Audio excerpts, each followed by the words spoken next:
Hey guys, welcome to my channel. I hope you're all doing very well. So the time has come once again. I just watched Queen Charlotte, a Bridgerton story. Let's talk about it.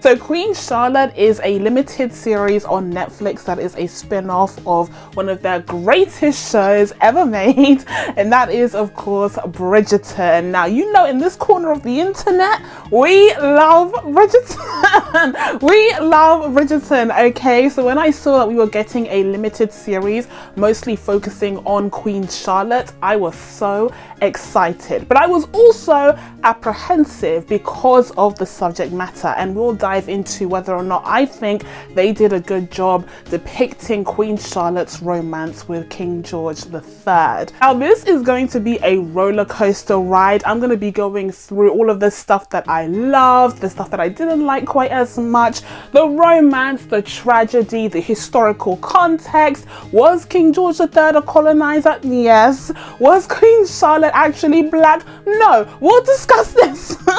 We'll discuss this and more in today's video. I can't wait, so be sure to grab your snacks, strap in and enjoy the ride. But before we get into all of this good stuff, as per usual guys, if you haven't already, please be sure to subscribe to my channel and make sure you turn on your notifications so that you can be told when I upload next. Next up, you can expect a review of Guardians of the Galaxy Volume 3, so if that sounds exciting to you, be sure to stay tuned on the channel. But without further ado guys, I haven't been this excited in a long time. Okay, it's time to dive into Queen Charlotte, a Bridgerton story. It might come as a surprise to some of you that the original Bridgerton series was actually created by Chris Van Dusen, but this limited series was created by Shonda Rhimes. So even though the original Bridgerton does come under the Shondaland umbrella, with all of our favorite shows like Scandal and How to Get Away with Murder, listen,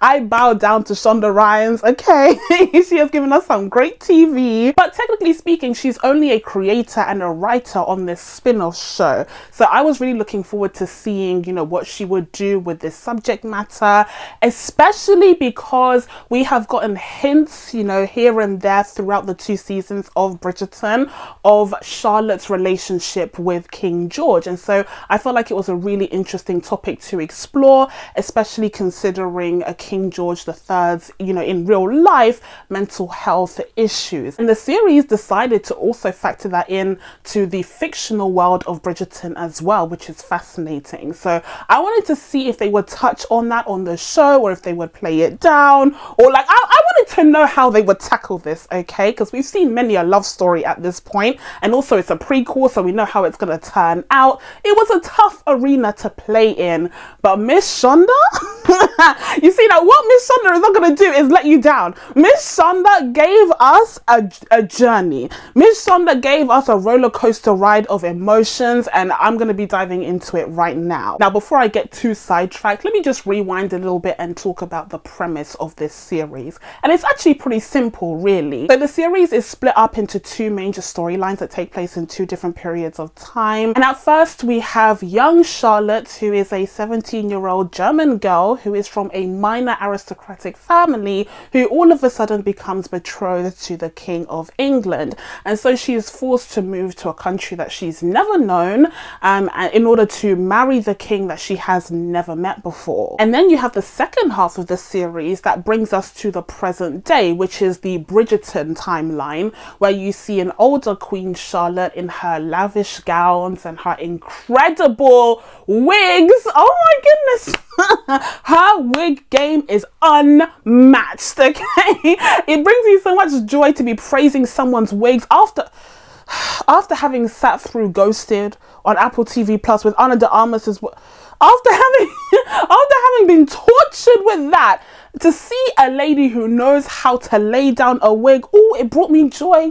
But anywho, before we dive into the present day timeline, let's rewind back and dive into the flashbacks where we see Charlotte on her wedding day about to get married to the King of England, except she doesn't show up to the chapel because she's having the coldest of feet. Like, her feet are just 2 ice blocks, okay? Because she is terrified. She's like, listen, no one will tell me anything about this man. What is going on? You guys are being so shady. No one's saying anything. Like, what is happening here? Okay. And it's completely understandable. And to be honest, you know, this side of the story isn't really original because we've seen stories like this time and time again. Essentially, the storyline is almost identical to that of AMC's The Serpent Queen, Netflix's fellow series from Germany, The Empress, Marie Antoinette, both the 2006 Sofia Coppola movie, but also the 2023 BBC series, and of course Hulu's The Great, which I attribute this new wave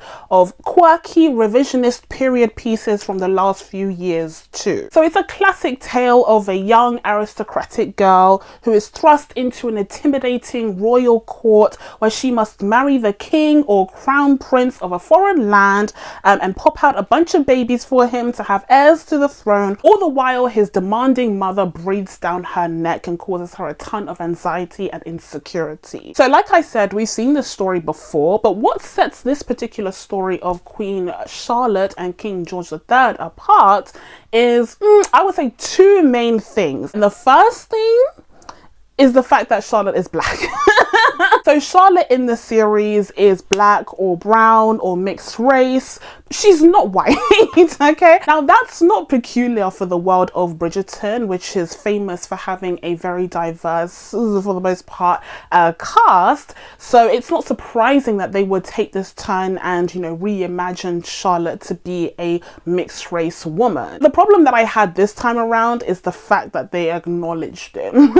It's the fact that they acknowledged that Charlotte is not white. I thought they were going down the road of like colorblind casting, like Roger and Hammerstein's Cinderella starring Whitney Houston, right? Where Prince Charming was Asian and his parents were white and black and like no one batted an eyelash. Like, I thought that's what we were doing. I was fine with that. I was happy with that even because we're living in a fantasy. It's a fictional world. It doesn't have to be historically accurate. But the thing is, when you start to introduce matters of race into a story like this, it starts to become an issue because then I start to think. Because the historian in me starts to think and I say, but hang on, but what if, but oh no. And so that's what we're going to have to do now. Our previous seasons of Bridgerton have dotted in some racial commentary here and there, particularly the first season where Lady Danbury made a point to mention it to Simon, talking about their status beforehand and how that's evolved over time. So I'm guessing that's what they wanted to, you know, show the audience through this prequel. But even then, even when I reviewed the first season of Bridgerton, I said, no. I said, do not do this because this is a series that is centered on what, the mid to late 18th century, the peak of the slave trade, the peak of the transatlantic slave trade. Stay away from historical context. Make this entirely fictional. I honestly think it's a mistake to have centered it on the real Queen Charlotte and King George III. Actually, like, we could have just made up some monarchs at this point because I want this to be full fantasy, no historical context, because it just leads to a world of questions. Instead of Auntie Shonda listening to me, she decided to double down for this series, and I thought it was a mistake. I thought the whole The Experiment storyline was one of the weakest parts of the show. Now listen, some of you guys might be thinking, but Jean, Queen Charlotte was black in real life. What's wrong with depicting that on the show? To which I would answer, no, she was not. No, she was not. This is something that came up as well in the first season of Bridgerton, where a couple of people said, you know, it's great that they depicted her as a, you know, black or mixed race woman because she was that in real life. Guys, I hate to break it to you, she absolutely was not. But I will explain. Okay, with love, I will explain, because I did a ton of research and I was like, let me get down into this, because why are people saying this, right? First of all, here are a picture of her parents. Yeah, that should be enough, okay, to discredit the claims that she was black. Like, these images should be enough. But there are certain people out there in these streets who are still shackled by Thomas Jefferson's one-drop rule. So we'll need to continue with the explanation. Now, the major sort of source that people have clung to support the idea that Queen Charlotte may have been black or from black ancestry comes from a couple of accounts of contemporary sources describing Queen Charlotte as having, you'll love this, Negroid features. Okay, because apparently she had wide nostrils and heavy set lips by their standards, and so they differentiated her features as being more Negroid like, as opposed to the, you know, common beauty standards of the day that emphasize, you know, the daintiness and smallness of all of one's features, especially for aristocratic white women. So essentially they were pointing out the otherness in her features by equating her to a black person. That's not necessarily evidence to say that she actually had black heritage. Now, the other piece of information that some people have clung to suggest that Queen Charlotte was actually black in real life was the idea that she had Moorish ancestry or Mozarab ancestry. And that again has been disputed. Like, it's said that that's not in fact true. But even if we do go down this road, let's assume that she does have Moorish or Mozarab ancestry. First of all, despite what some people, especially Afrocentrists, tend to think, the Moors weren't a particular race or a particular ethnicity.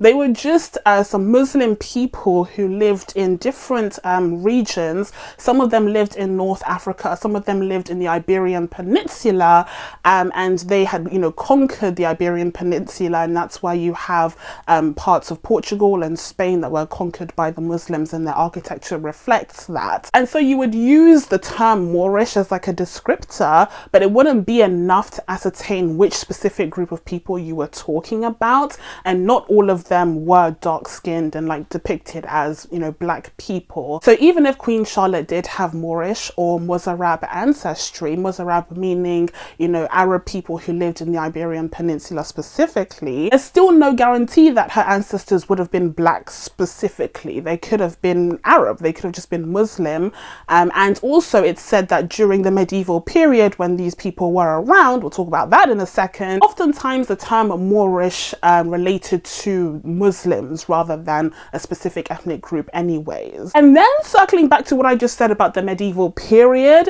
yeah, this supposed ancestor, which again has been disputed, was said to have lived during the medieval period, during the 13th century.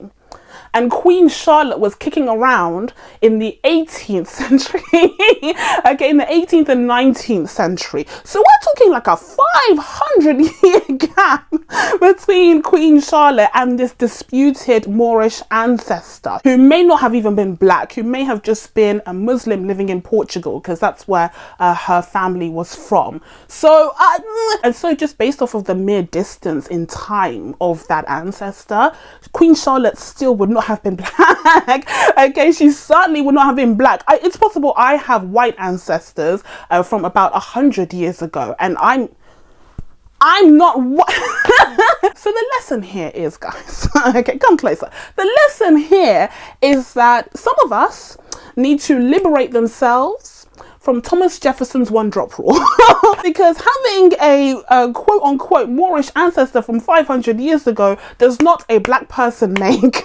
But I also wanted to make it a point to mention that, yeah, Queen Charlotte wasn't black, but you don't want her to have been. You also would not want her to have been black, okay? Because she was married to, like I said, a colonizer, a real life King George III, not the one that we've come to know and love from the Bridgerton series, which again is why it's so problematic that it's him, but whatever. The real life King George III was an extremely flawed person who existed during the height of the transatlantic slave trade, among many other colonial pursuits that the British were undergoing for their beloved empire. And one of the more questionable decisions that he made on behalf of his empire was delaying the abolition of slavery by at least 20 years because of his indecision. So like when I tell you you don't want Queen Charlotte to be your sis, like this is what I mean. You don't want these people to be at the cookout. Okay, now we're taking a break from the historical context and we're going back to our beloved fictional pair. And that's how they should remain.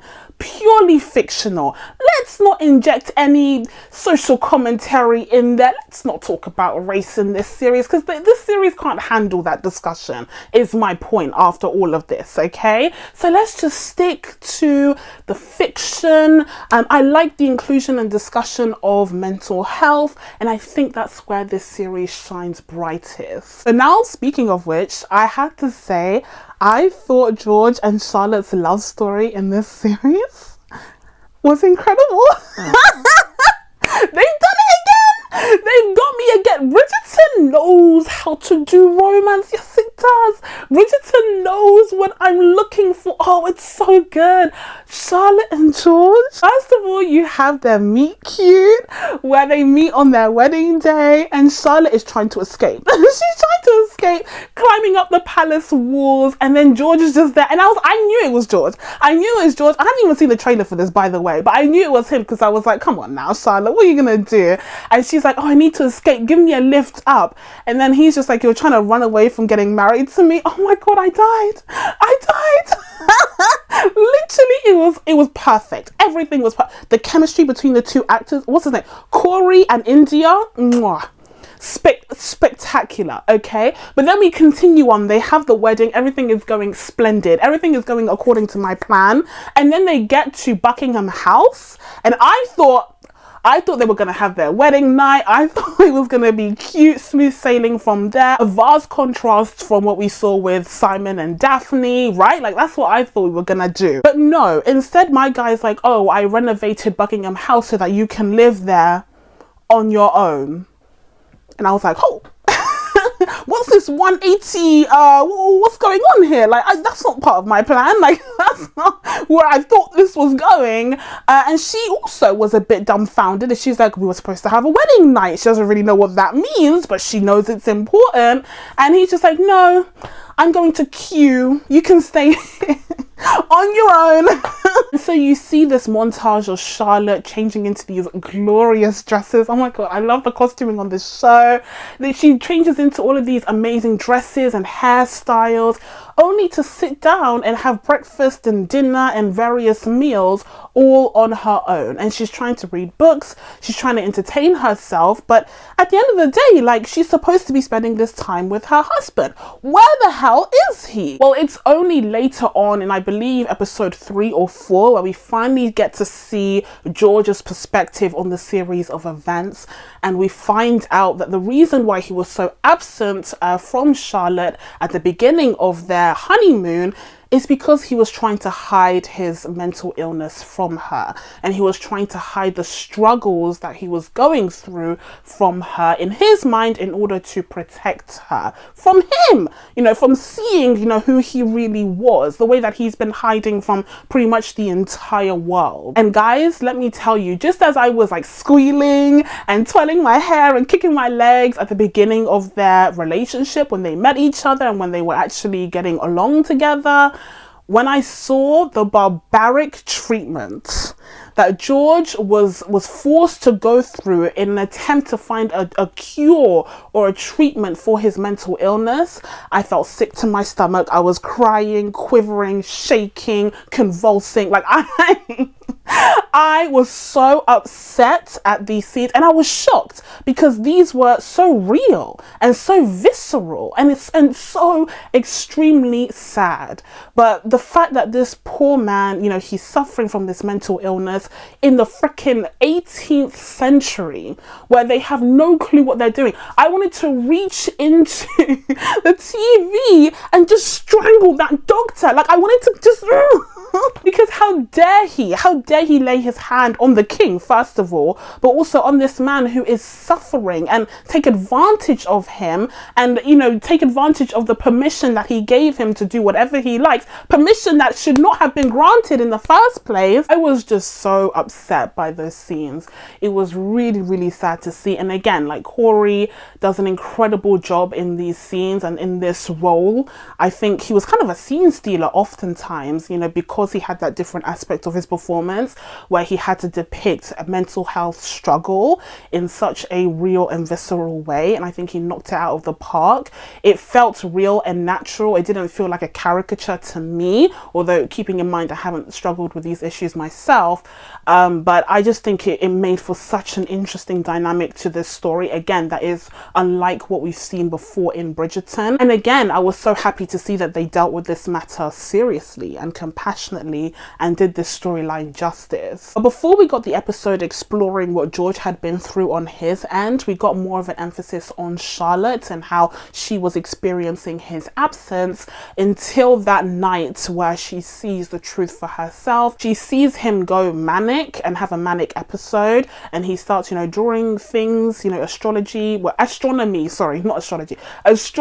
things, physics. Okay, he's really into physics, but this is actually historically accurate as well. The real George III was also really into physics and Venus and the planets and everything, so much so that when the scientist who discovered Uranus discovered it, he wanted to name it after George. So like, yeah, he was a huge kind of supporter of sciences. So again, like, they are feeding into that history in this show. It's just that I wish they wouldn't feed into the race discussion, because that's when everything falls apart. Anyway, it's on that fateful night that Charlotte gets to see this side of George that she hasn't known before, and it's a huge shock to her. But I think it was so admirable to see the way that she reacted to him and to see how compassionate she was. I love the fact that Charlotte, she never judged him, she never really hated him or anything like that. It was more that she was in the dark, and she really,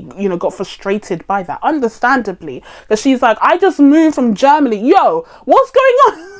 I just moved from Germany, and y'all are telling me, oh, I have to get married to this guy. Fine, got married to him. Y'all are telling me I have to consummate the marriage. Fine, consummated the marriage. Now you're telling me that, oh, I'm gonna have to make, happy families with this guy. I do not know this man. What is going on? And everyone's keeping secrets. Everyone's giving her the side eye, like, hush, hush. And she finally finds out, and she storms in to see Princess Augusta, his mother, and rightfully so. Like, she's like, what the hell? You guys kept this from me? But unfortunately, he hears that, and then he decides to undergo even more experimental treatments that are just horrific and barbaric and primitive and stupid from that quack doctor. And yeah, it's just tough going from the majority of the series from there. But what I love about this love story, even though it is really bittersweet and kind of tragic, is the fact that the moments that they did have together where, everything was good and George was kind of seeing things clearly, were really beautiful. Like, they just warmed my heart, guys. Oh my god, guys, the love confession. The love confession had me swooning. I love this series. I love this franchise. You can't tell me anything. Netflix has my wallet on lock. Like, it's over. And also, to be fair, I also wanted to give credit to Golda, the actress who portrays older Charlotte, because she has been seeding in these themes and this emotion from season 1. We only get to see short glimpses of their story in the first 2 seasons of Bridgerton, but it was enough to get us compelled, in this story, and it was enough for us to see see the real love that Charlotte has for George, and how, you know, sad it made her to see him in that state, especially when he was manic. So I think, you know, just those little glimpses into this story did a really great job to set up the further expansion that we got in this show. But before we dive into the present day properly, I did just want to give you guys my quick ranking of the Bridgerton couples so far. So as it stands for me personally, okay, I would say that at number one, we still have Kate and Anthony. Kate and Anthony is still the standard. Kate and Anthony, the thing about Kate and Anthony is that their romance was like hot and spicy. Okay, the enemies to lovers storyline was like juicy, it was melodramatic, like it was just spicy and everything that we wanted and more. Whereas in the case of Charlotte and George, there was some spiciness in there, but it was also just really heartwarming, and just like, yeah, it just made your heart feel big, and you just really wanted them to succeed. You were wishing the best for them, especially at the end as well, when you get, you know, the sort of back and forth between older Charlotte and younger Charlotte, and older George and younger George. Like, you just want the best for these two, the fictional versions, not the real ones. Anyway, that's why I would place Charlotte and George at number two. Okay, they're a good solid number two on my ranking. And then number three at the bottom here in the dungeons, okay, we have Simon and Daphne. Okay, listen, Simon and Daphne, it was cute for the moment, okay, it got us into the show, and I appreciate that. Simon is very attractive, okay, spicy, but, you know, in hindsight, we could do better, and we have done better. So onwards and upwards. And now we can dive into the second half of the story, where we're at the present day, or rather the Bridgerton timeline. We are reintroduced to the older version of Queen Charlotte, but at the funeral of her granddaughter, who recently died in childbirth. And unfortunately, this child that she lost was the only potential heir to the throne that her entire family had. So it's established that the major issue of the day in the present timeline is the matter of succession, the big old succession question, right?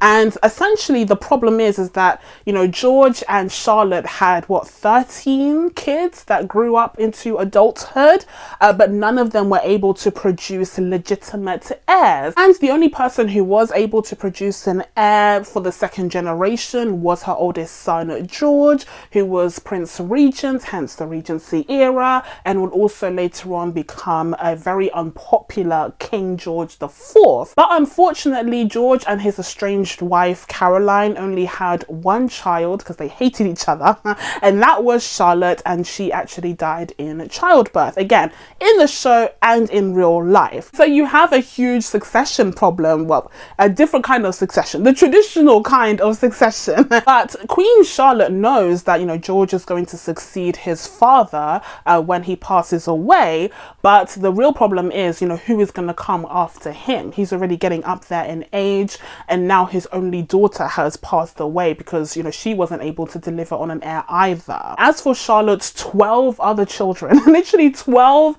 other adult children, none of them have been able to produce legitimate heirs for the family. The sons have plenty of illegitimate children, okay, but none of them are actually eligible to succeed King George IV on the throne. And so it's a massive issue. And like Charlotte says on the show, she insults her kids. The way that she talks to her kids was wild, absolutely wild. We'll talk about it in a second, but one of my favorite lines of the whole show is when she's like, oh, I have virgins to the right of me and whores to the left. Talking about her own kids, that was hilarious. But yeah, it's an issue. Like, I also feel her frustration and anger, because it's like, yo, like, I did my job. Okay, they got me from Germany. Remember, they got me from Germany as a 17-year-old, okay, to do this one thing, and I did it 15 times, okay, with 13 out of 15 making it into adulthood, only for you guys to flop, only for none of you guys to be able to give me a legitimate heir for our family bloodline. Like, that's that's poor. So yeah, on the one hand, I do understand her frustration, but when it comes to my thoughts on this storyline in particular in the present day, I did have some mixed feelings, because on the one hand, like I said, I understand her frustration, but I also liked the way that they tied in this storyline with the main Bridgerton storyline, where we always see Queen Charlotte kind of up in everyone else's business. She's always like sniffing around trying to see what everyone else is doing, but this time around, this series was like, nah, the call is coming from inside the house. The call is coming from inside the house, and she's like, none of you.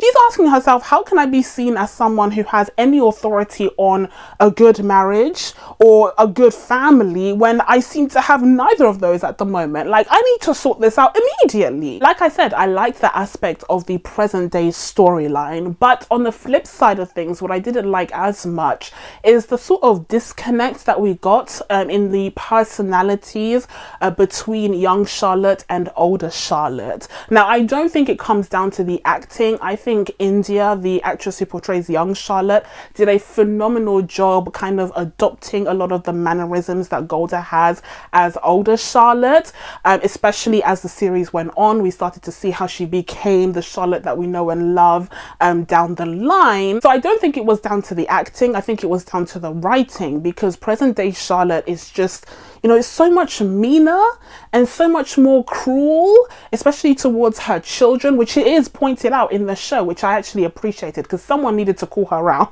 Okay, like she was taking the mick a little bit too much there, and actually became quite real when her kids were like, listen, we've suffered miscarriages, like we've gone through horrible times here, like we've really been trying, and you're just mocking it all the time. Like I really felt that. Okay, I really felt that for the kids. So I like the fact that they highlighted that, but there's still quite a bit of a disconnect, especially considering Charlotte's hypocrisy. You would think, considering the fact that she was a small German girl, okay, he was plucked out of the German countryside and thrown into the English court in order to be basically bred by this man that she doesn't know, you think that she would have some empathy towards her kids and maybe understand their circumstances a bit more, especially her daughters. So the fact that she lacks that empathy in the present day, again, they're years apart, so a lot has happened in between there, but it is a bit disconcerting. And when it comes to the disconnected nature of the two Queen Charlottes,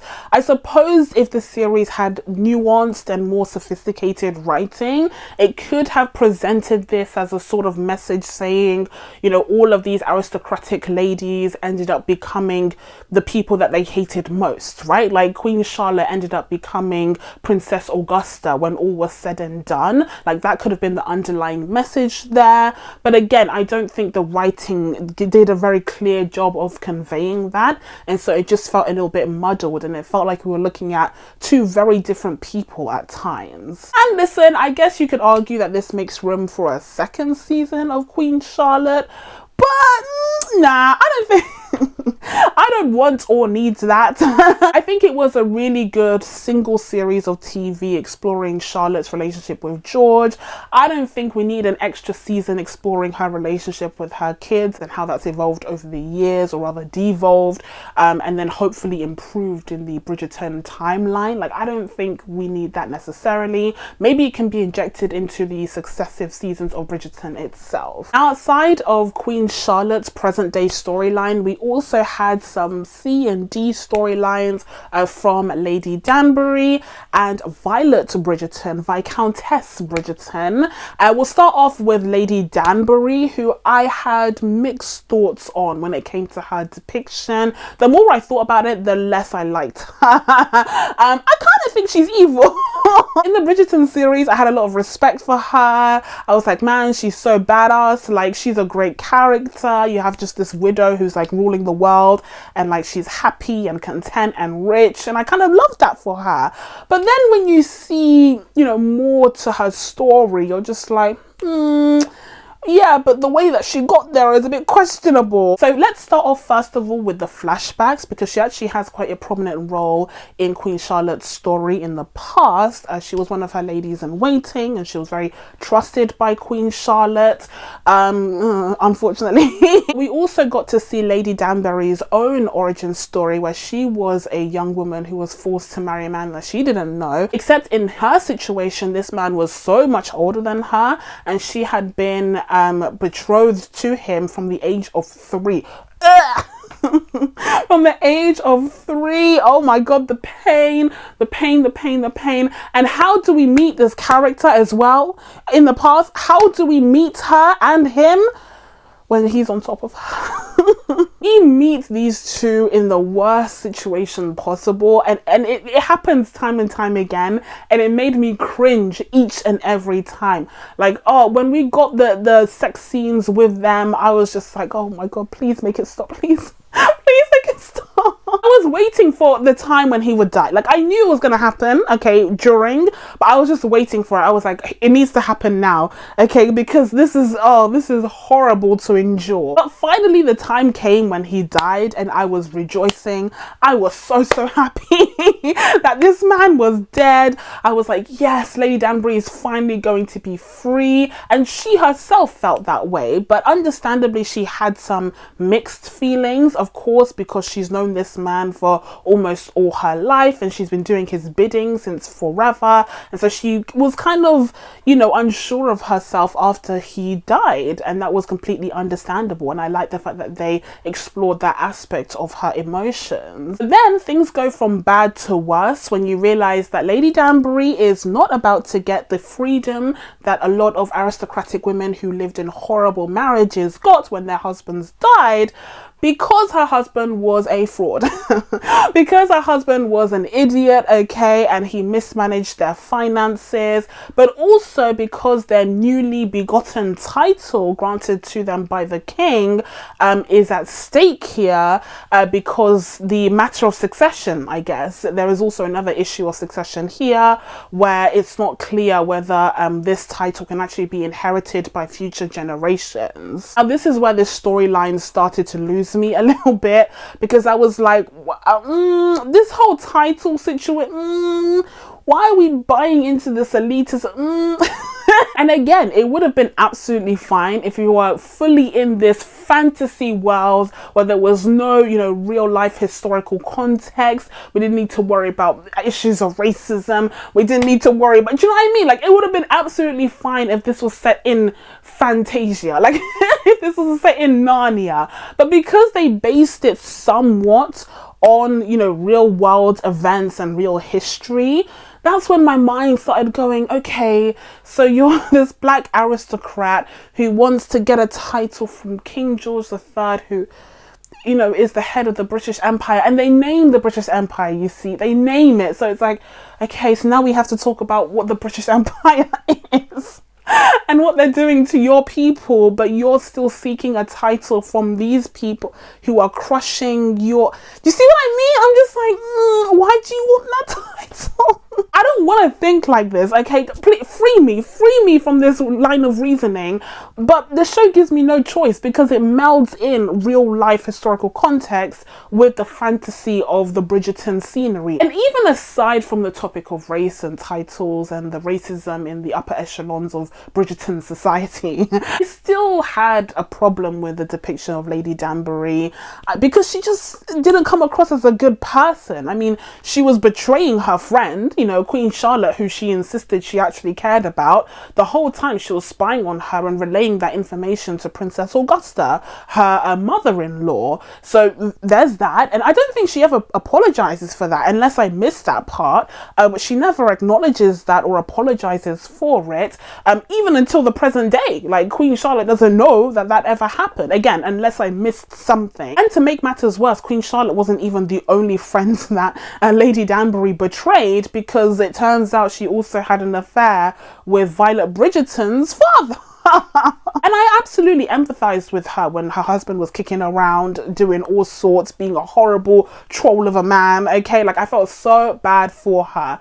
But after he died and she's pursuing this affair and she's lying to Queen Charlotte and then in the future lying to Violet about it as well, like, I was just like, And then on top of that, there's this one scene where Violet is in the church commemorating her late husband who died from a bee sting. It's not funny. It's not funny. It's not funny. Please. And she's commemorating him because it would have been his birthday, only for Lady Danbury to come up and be like, oh, you shouldn't be sad. You were so lucky. You were lucky to have been loved and blah, blah, blah. And I'm just like, and listen, I got what she was saying even before she gave the full explanation, but I was still like, that is very insensitive and inappropriate. And again, they just put her on my bad side. And then what makes it worse is that later on, when Violet Bridgerton is asking Lady Danbury about the supposed affair, you know, indirectly, she answers back indirectly saying, oh, I know what it means to be loved and to love someone. And it's like, oh, but I thought you said that she was lucky for having experienced love and that's why she shouldn't be upset that her husband is dead. Like, I thought you said that before, but now you're saying you also experienced. So why were you so angry that she was upset about her husband's death? Like, what gave you the right?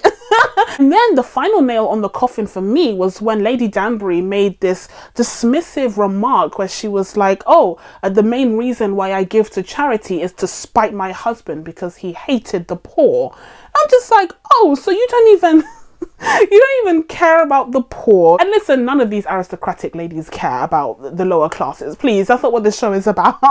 Okay? But to hear her say that, I was like, I don't know about you. I don't think this series did you any favors. But right next to Lady Danbury, we have Mama Bridgerton herself, Violet, and they kind of explore this idea that Violet is in an interesting place in her life right now. Her kids are either, you know, growing up or already grown up and married and having kids left, right and center. We're going on honeymoons. I like that they gave us a little update on Kate and Anthony because that's what we wanted. That's what we wanted. I was actually hoping for a little cameo, but that would be asking for too much. Anyway, but they explored the idea that, you know, soon Mama Bridgerton may have an empty nest. And what if she decided to start another chapter in her own story? And so she starts, you know, contemplating maybe pursuing another romance. It's still really hard for her because she obviously loved her husband and they had an incredible romance together. And so, you know, it's not something that she's ready to jump into quite yet, but she's feeling the vibes. She's feeling alive again, and she wants to explore that within a socially acceptable context. So I thought that was a really interesting storyline to dive into, especially because she is an older female character and we don't usually get the exploration for characters like that. So I really liked the balance of exploring both the younger versions of these women and the older versions to kind of give us that balance. And as I hinted before, I do think it's possible that Auntie Shonda may be planning another limited series, this time around focused on Violet.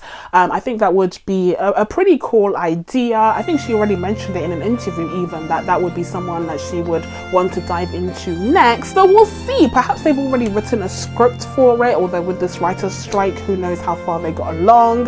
But we'll see if they decide to dive into Violet's particular story in another limited series like they did with Queen Charlotte. And finally, before I sign off, and I've been talking for ages here, but I cannot leave without mentioning my guy Grimsby.